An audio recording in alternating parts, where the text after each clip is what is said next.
ഷൈൻ ടോം ചാക്കോയ്ക്കെതിരെ കേസെടുക്കുന്നു എന്നുള്ള സൂചനകൾ കൂടി ലഭിക്കുകയാണ്. അതാണ് പോലീസ് ഉദ്യോഗസ്ഥൻ ഇപ്പോൾ പുറത്തേക്ക് വന്ന് പറഞ്ഞത്. അതായത് അറസ്റ്റിലേക്ക് നീങ്ങുന്നു എന്ന് വേണം മനസ്സിലാക്കാൻ. കേസെടുത്ത ശേഷം അറസ്റ്റ് ഉണ്ടാകും, വൈദ്യപരിശോധനയ്ക്ക് ശേഷം അറസ്റ്റ് ഉണ്ടാകും. അത് അരമണിക്കൂറിൽ തന്നെ ഈ നടപടിക്രമങ്ങളിലൂടെ കടന്നു പോകുമെന്നാണ് അറിയാനാകുന്നത്. ശരണ്യയാണ് ഇപ്പോൾ കിട്ടേണ്ടത്. പോലീസ് ഉദ്യോഗസ്ഥൻ പുറത്തേക്ക് എത്തി പറഞ്ഞ വാചകങ്ങൾ നമുക്ക് കിട്ടേണ്ടതുണ്ട്. ഷൈൻ ടോം ചാക്കോയുടെ അറസ്റ്റിലേക്ക് കാര്യങ്ങൾ നീങ്ങുന്നു എന്നുള്ള കാര്യം നമ്മൾ റിപ്പോർട്ട് ചെയ്തു കഴിഞ്ഞു. കേസ് എടുക്കുന്നു എന്നുള്ള വിവരമാണ് ലഭിക്കുന്നത്. കേസ് എടുക്കാൻ തക്ക വിവരങ്ങൾ ഇപ്പോൾ ലഭിച്ചിരിക്കുന്നു എന്നുള്ളതാണ്. ശ്യാം, ഇപ്പോൾ കിട്ടുന്ന വിവരങ്ങൾ എന്താണ്?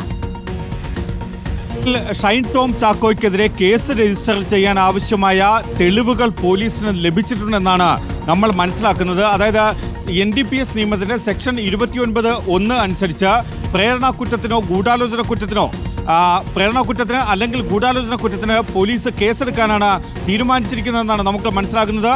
ഇതനുസരിച്ച് ഷൈൻ ടോം ചാക്കോ പ്രതിയാകും. ഷൈൻ ടോം ചാക്കോ പ്രതിയാകുമ്പോൾ ഷൈൻ ടോം ചാക്കോയ്ക്കെതിരെ കൃത്യമായ തെളിവുകൾ പോലീസിന് ലഭിച്ചിട്ടുണ്ടെന്നാണ് നമ്മൾ മനസ്സിലാക്കുന്നത്. അതിൽ ഒന്നാമത്തേത് ഈ കുറ്റകൃത്യവുമായി നേരിട്ടുള്ള ഷൈൻ ടോം ചാക്കോയുടെ ബന്ധമാണ്. കാരണം പോലീസിൽ നിന്ന് രക്ഷപ്പെടാൻ വേണ്ടിയാണ് ഷൈൻ ടോം ചാക്കോ ആ ഹോട്ടൽ മുറിയിൽ നിന്ന് ജനൽ വഴി പുറത്തേക്ക് ഇറങ്ങി ഓടിയത്. അത് ഷൈൻ ടോം ചാക്കോയ്ക്കെതിരായ തെളിവായി മാറുകയാണ്. മറ്റൊന്ന്, മറ്റുള്ളവരിൽ നിന്ന്, ആ മുറിയിലുണ്ടായിരുന്ന മറ്റുള്ളവരിൽ നിന്ന് പോലീസ് എന്തൊക്കെ തെളിവുകൾ പിടിച്ചെടുത്തു എന്നത് ഏറ്റവും സുപ്രധാനമായ കാര്യമാണ്. മറ്റൊരു കാര്യം കമ്മ്യൂണിക്കേഷനാണ്. അതായത് ആരൊക്കെയായി ഷൈൻ ടോം ചാക്കോ കഴിഞ്ഞ ദിവസങ്ങളിൽ സംഭാഷണങ്ങൾ നടത്തി, അതും ഇലക്ട്രോണിക് ഡിവൈസ് ഉപയോഗിച്ച് സംഭാഷണങ്ങൾ നടത്തിയെന്നതാണ്. അതിൽ ഡിജിറ്റൽ രേഖകളാണ് ഇതിൽ ഏറ്റവും പ്രധാനപ്പെട്ടത്. കോൾ റെക്കോർഡ് ഉൾപ്പെടെയുള്ളവ, ഗൂഗിൾ പേയിലെ ട്രാൻസാക്ഷൻ ഉൾപ്പെടെയുള്ളവ, മാത്രമല്ല അവിടെ ഉണ്ടായിരുന്ന മറ്റുള്ളവരുമായുള്ള ബന്ധം, അതായത് ഈ കുറ്റകൃത്യത്തിൽ പ്രതികളാക്കപ്പെട്ട അല്ലെങ്കിൽ ആക്കപ്പെടുന്ന ആ മുറിയിലുണ്ടായിരുന്ന മറ്റുള്ള ആളുകളുമായുള്ള ബന്ധം, അതാണ് ആ സജീറുമായുള്ള ബന്ധം അത് സമ്മതിച്ചിട്ടുണ്ട് ഷൈൻ ടോം ചാക്കോ എന്നുള്ളതാണ്. ഞാൻ വരാം ശ്യാം. ഒന്ന് ശരണിലേക്ക് പോകുന്നു. ശരണ, പോലീസ് ഉദ്യോഗസ്ഥൻ പുറത്തേക്ക് എത്തി പറഞ്ഞത് എന്താണ്? കേസ് എടുക്കുന്നു എന്ന് തന്നെയാണല്ലോ അല്ലേ? അറസ്റ്റിലേക്ക് അധികം വൈകില്ല, അരമണിക്കൂറിനുള്ള അറസ്റ്റ് രേഖപ്പെടുത്തുമെന്നാണോ?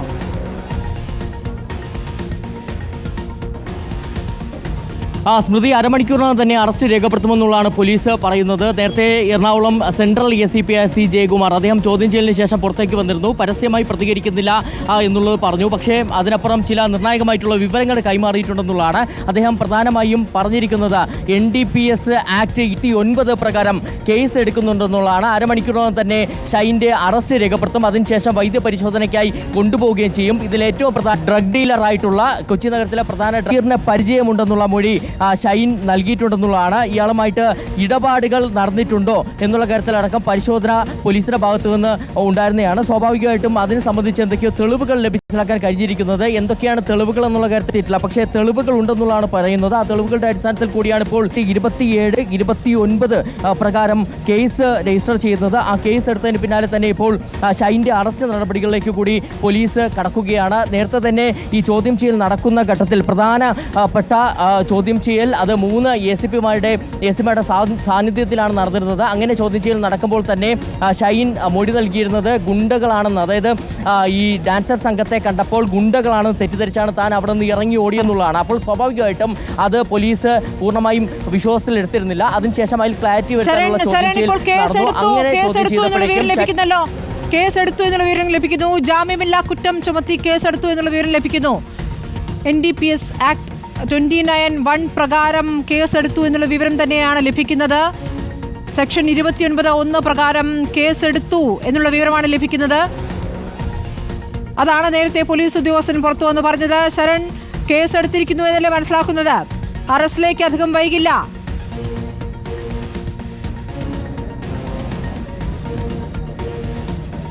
സ്മൃതി, അരമണിക്കൂറിനകം തന്നെ അറസ്റ്റ് രേഖപ്പെടുത്തുമെന്നുള്ളതാണ് പറഞ്ഞിരുന്നത്. അപ്പോൾ സ്വാഭാവികമായിട്ടും കേസ് രജിസ്റ്റർ ചെയ്തിട്ടുണ്ട്. ഇനിയുള്ള അടുത്ത നടപടികളിലേക്ക് കൂടി കടക്കുകയാണ്. അങ്ങനെ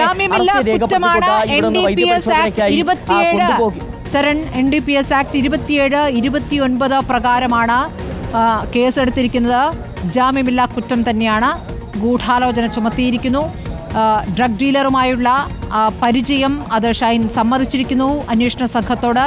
സജീർ, അയാൾക്ക് വേണ്ടിയിട്ടാണ് ഡാൻസ് ഓഫ് ഹോട്ടലിൽ എത്തിയിരുന്നത്. അയാളുമായുള്ള ബന്ധം പറഞ്ഞിരിക്കുന്നു. അപ്പോൾ ആ കണക്ഷൻ വ്യക്തമാണ്. ഷൈൻ എന്തിനവിടെ മുറിയെടുത്തു എന്നതിലേക്ക് കൂടി വെളിച്ചം വീശുന്ന വിവരങ്ങൾ പുറത്തു വരുന്നു എന്നാണ് മനസ്സിലാക്കേണ്ടത്. ഷൈൻ ടോം ചാക്കോയുടെ അറസ്റ്റ് വൈകില്ല എന്നുള്ള വിവരങ്ങളാണ്. ശരൺ, ഇപ്പോൾ കേസ് എടുത്തിരിക്കുന്നു. NDPS നിയമം സെക്ഷൻ 29-ഉം 27-ഉം.